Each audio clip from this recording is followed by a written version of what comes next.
Welcome all. இந்த வீடியோவில் நம்ம கிளாஸ் 9 சயின்ஸ் யூனிட் 24 உடைய டெக்ஸ்ட் புக் எக்ஸசைஸ் வந்து பார்க்கலாம். First Roman letter choose the correct answer. First question, all the factors of biosphere which affect the ability of organisms to survive and reproduce are called as dash.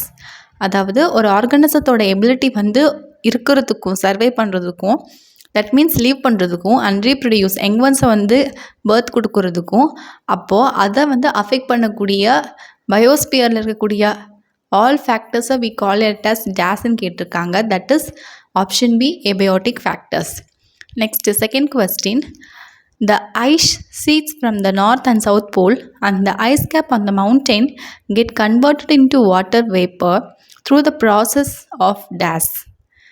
So north and south pole இருக்கக்கூடிய ice ஷீட்ஸும் and மவுண்டெயின்ஸில் இருக்கக்கூடிய ice கேப்பும் பார்த்திங்க அப்படின்னா ice which is in a solid state அது வந்து water வேப்பராக மாறுது gaseous ஸ்டேட்டுக்கு.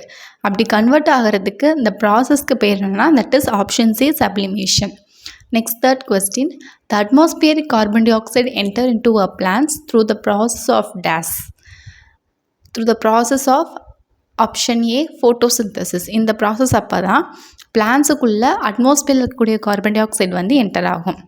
Next fourth question, the increased amount of gas in the atmosphere results in greenhouse effect and global warming.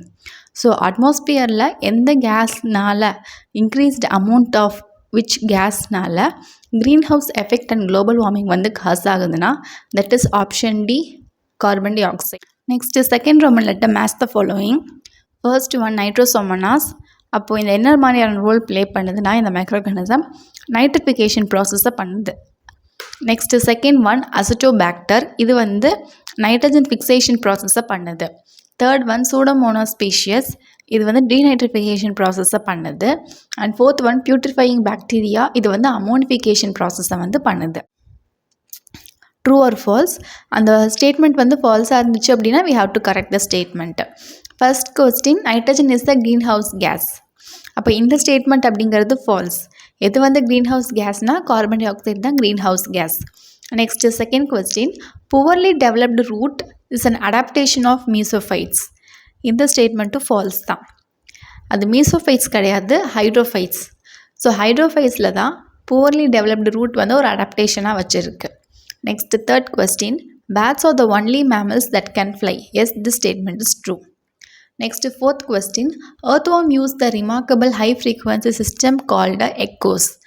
அது வந்து earthworm கிடையாது, it is a bat. So this statement is false. Fifth question, estivation is an adaptation to overcome the cold condition. இந்த ஸ்டேட்மெண்ட்டும் வந்து falls தான். அது aestivation கிடையாது, it is a hibernation.